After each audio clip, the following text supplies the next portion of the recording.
ठाण्यातल्या एका उच्चभ्रू भागातली 6 मजली शॉपिंग कॉम्प्लेक्स.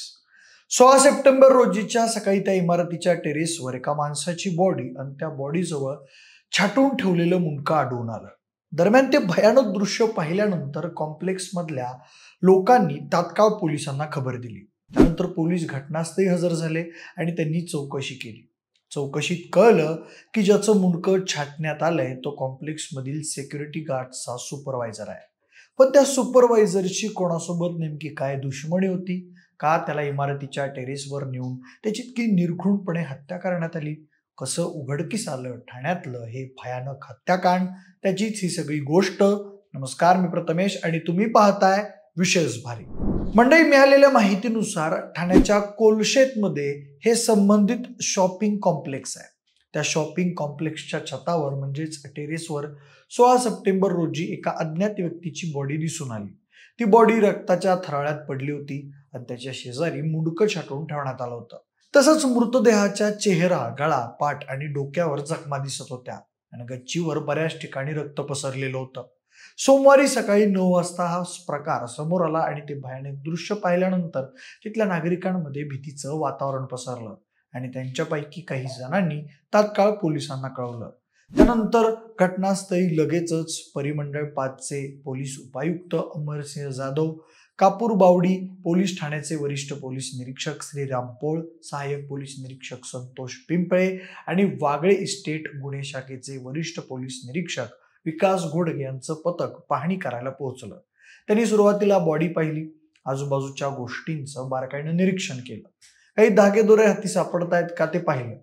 दरम्यान चौकशी अंती पोलिसांना अशी माहिती मिळाली की सदर मृतदेह हा सोमनाथ नावाच्या 35 वर्षीय तरुणाचा आहे. तो शॉपिंग कॉम्प्लेक्समध्ये सिक्युरिटी सुपरवायझर म्हणून काम करत होता. रक्ताच्या थरोळ्यात पडलेल्या सोमनाथच्या डाव्या हाताच्या खांद्यावर चाकूचे 3 ते 4 वार होते, तर उजव्या हातावरही वार करून तो बाजूला केला होता.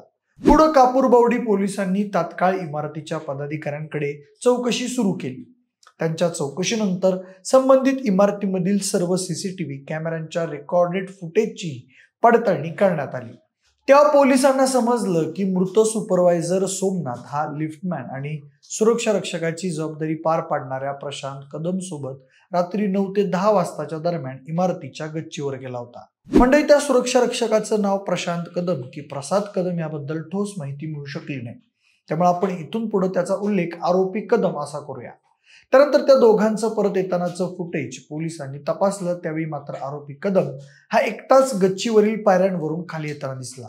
त्यामुळे त्यानेच सोमनाथ सोबत गच्चीवर काहीतरी घातपात केल्याचा संशय पोलिसांना आला. त्यानंतर गडबड करून पोलिसांनी सिक्युरिटी फर्मकडे जमा असणाऱ्या त्याच्या डॉक्युमेंटच्या आधारे त्याच्या दिव्यातील घराचा तपास काढला.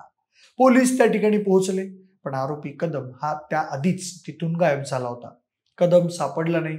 तेव्हा पोलिसांना असलेला प्राथमिक संशय अधिक दृढ झाला आणि त्यानंच ते कृत्य केलं असण्याची शक्यता पकडून पोलिसांनी त्याच्या विरुद्ध गुन्हा नोंद केला.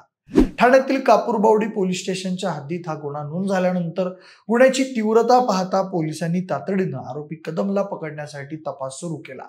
सोमनाथचा मोबाईल देखील तपासला गेला, जेणेकरून त्याद्वारे काही माहिती मिळते का, म्हणजे दोघात नेमकी काही दुश्मनी होती का, त्यावरून त्यांच्यात काही बोलणं झालंय का, पैशांचा वाद होता का, वगैरे सगळ्या शक्यता तपासून पाहिल्या जात होत्या. तेव्हा काही संशयास्पद गोष्टी पोलिसांना लक्षात आल्या सुद्धा होत्या. दरम्यानच्या काळात क्राईम ब्रांचच्या युनिट 5चे अधिकारी विकास घोडके यांच्या टीमनं सांगलीतून आरोपी कदमच्या मुसक्या आवळल्या आणि पुढे क्राईम ब्रांच युनिटनं आरोपीला कापूरबावडी पोलिसांच्या ताब्यात दिलं. घटनेनंतर अवघ्या 2च दिवसात पोलिसांनी आरोपी कदमला अटक केली. काल त्याची त्या प्रकरणी चौकशी केली गेली असता त्यानं चौकशी दरम्यान काही धक्कादायक गोष्टींचा उलगडा केला. पोलिसांनी दिलेल्या माहितीनुसार कामावर असताना सुपरवायझर सोमनाथ आणि आरोपी कदम यांच्यात उधारीच्या पैशांवरून शाब्दिक वाद झाला. त्यावेळी सोमनाथनं कदम याला आईवरून शिवी दिली होती आणि त्याचाच राग आरोपी कदमच्या मनात धुमसत होता. सोमनाथकडून कदमने 8,000 रुपये उधार घेतले होते आणि ते पैसे रिटर्न मागताना सोमनाथनं कदमला आईवरून शिवी दिली. त्यावेळी संताप अनावर झालेल्या कदमनं काहीही करून सोमनाथचा काटा काढायचाही मनाशी पक्क केलं. त्यासाठी त्यानं आधी इंटरनेटवर जाऊन काही सस्पेन्स थ्रिलर मर्डर मिस्ट्रीच्या क्राईम सिरीज पाहिल्या.